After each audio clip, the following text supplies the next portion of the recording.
La soumission. Depuis des décennies, les États ont fait en sorte de nous cacher notre véritable identité.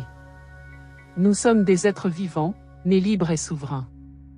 Petit à petit, nous avons légué notre pouvoir à une entité extérieure, en arguant que c'est pour notre bien.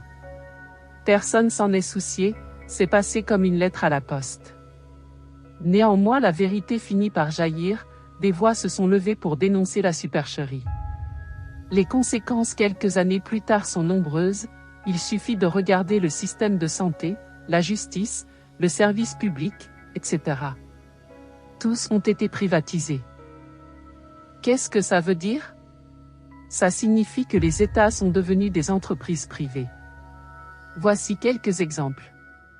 Pour la France, ce que l'on appelle pays n'est rien d'autre qu'une entreprise nommée République française Présidence, numéro de siret 10000001700100010 depuis le 16 janvier 1947.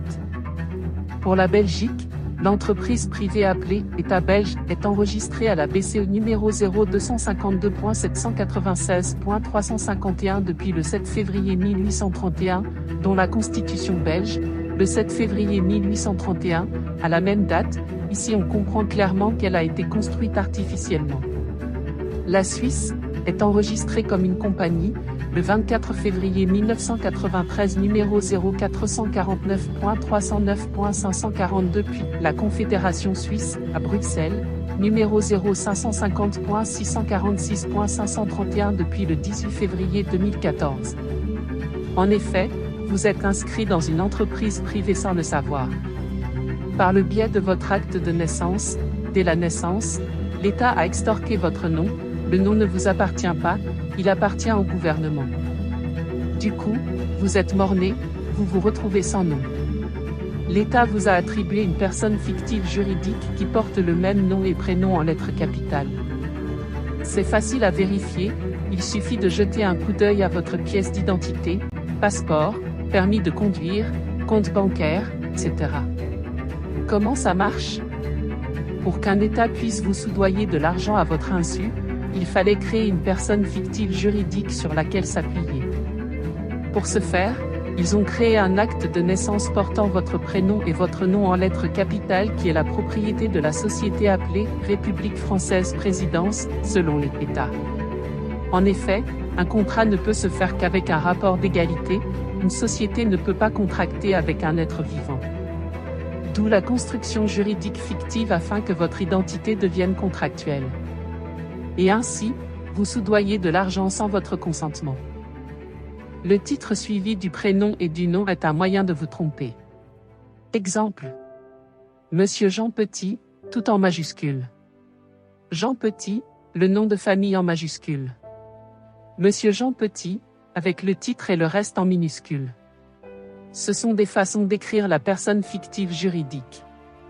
Or si on devait l'écrire en minuscule sans le titre, Jean Petit, alors cette personne n'existe pas pour l'État alias l'entreprise. C'est donc votre vrai prénom et nom de famille. Depuis tout ce temps, personne ne s'est posé la question pourquoi sur mon passeport, il est noté « Ce document reste la propriété de l'État », pourquoi au dos de votre pièce d'identité, j'ai une autre signature. Tout simplement, ce n'est pas vous, c'est une personne fictive juridique de l'État. C'est ainsi qu'il obtient la soumission du peuple. Clairement, c'est une violation de l'article 4 des droits de l'homme. En croyant bien faire, vous vous soumettez à toutes les injonctions qui vous sont imposées, les gendarmes, les policiers, les huissiers de justice.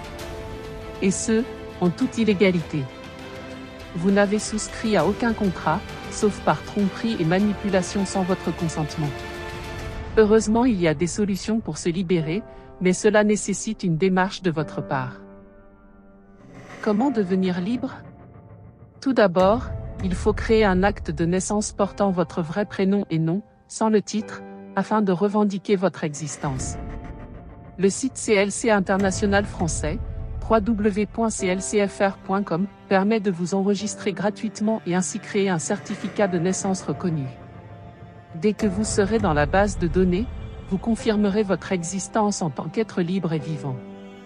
Puis revendiquez le nom fictif créé par l'État en tant que propriétaire du nom. Enfin, remplissez la déclaration souveraine. Ces 3 documents permettent de contester toutes les injonctions illégales à votre égard.